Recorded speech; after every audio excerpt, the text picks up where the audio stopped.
Good evening guys, welcome back to my channel. আবার একটা চিনি ব্লগ নিয়ে আমি চিনি তোমাদের সামনে চলে এসেছি।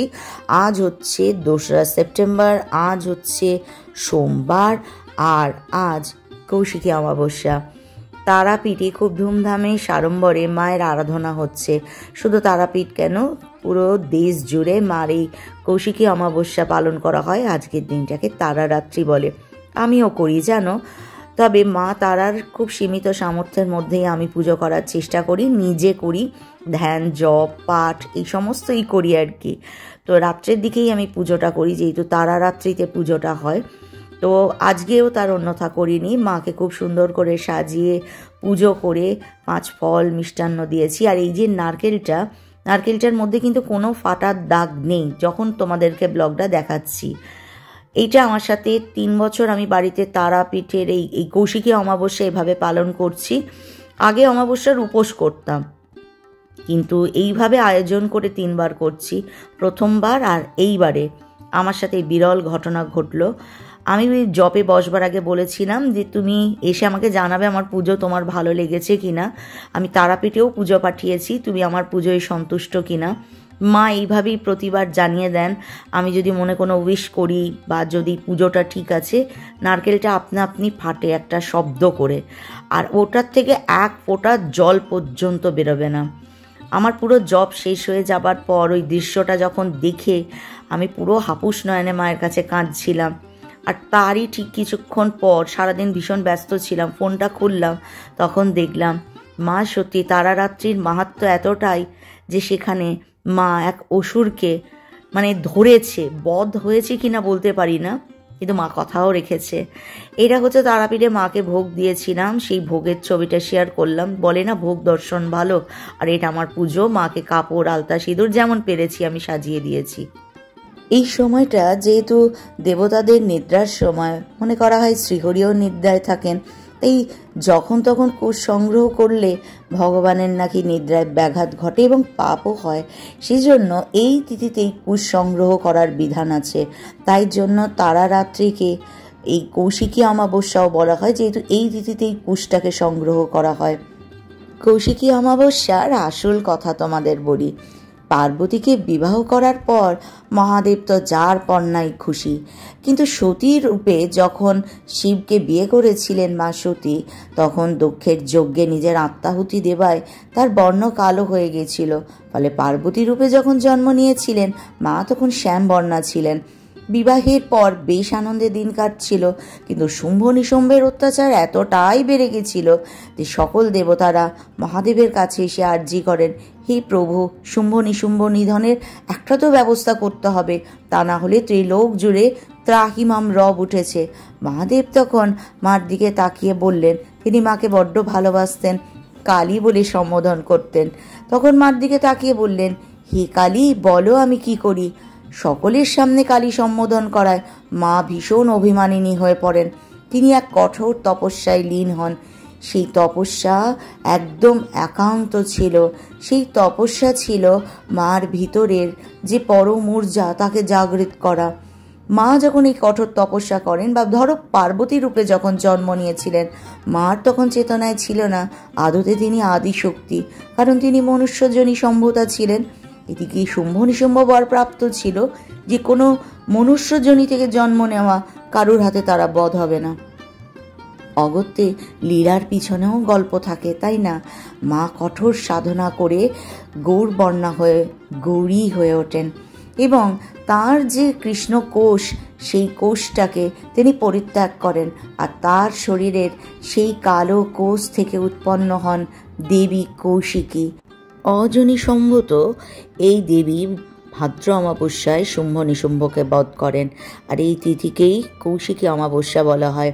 তন্ত্রমতে এই রাতকে তারারাত্রিও বলে, কারণ এটা ব্লগের আরও পরেই বলি বরঞ্চ। তার আগে মার একটা কথা বলি।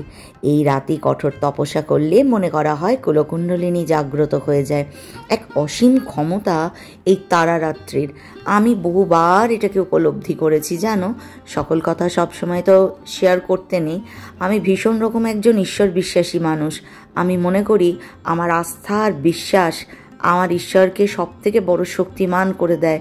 আর আমার ঈশ্বর পারে না এমন কোনো কাজ হয় না। হয়তো বলবে যে কখনো জীবনে বিপদে পড়লে কি আগে ভগবান আসে? আসে। আমি ডাকলেই আমার মা চলে আসে।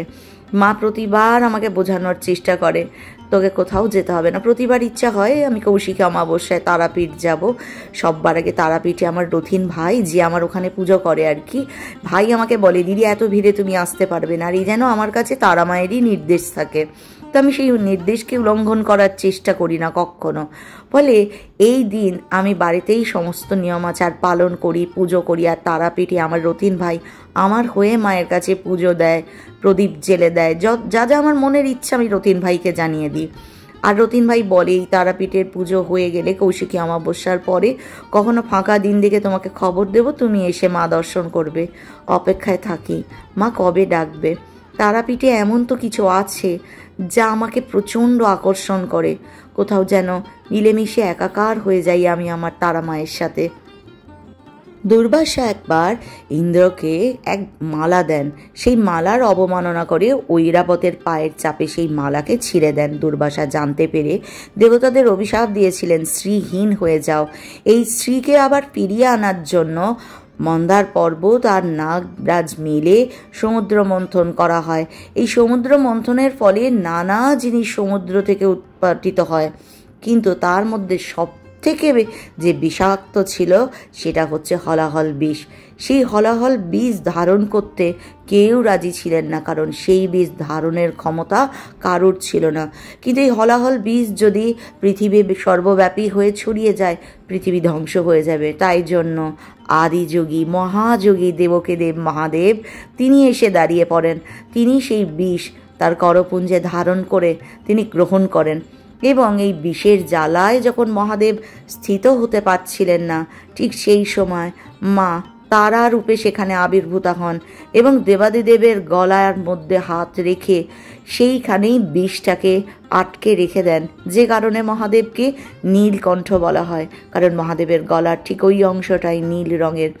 এবং মা যখন বিষের জ্বালায় মহাদেব ভীষণ ছটফট করছিলেন, তখন মা তাকে স্তন্যপান করান এবং এর ফলে নাকি মহাদেবের বিষের জ্বালা কিছুটা হলেও শান্ত হয়েছিল।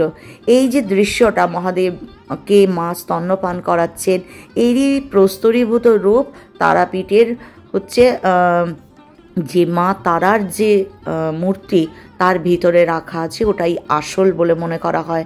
আগে তারাপীঠে মায়ের স্নান সবাইকে দেখাতো। আমি কোনো দিন চেষ্টা করিনি মার স্নান দেখার, কারণ আমি সেই ধৃষ্টতা দেখাতে পারিনি। আমার জীবনে চলার পথে মায়ের অনেক নিয়মকানুন আছে, নিষেধাজ্ঞা আছে। মা যেগুলো বারণ করেন আমি সে কাজ কখনো করি না।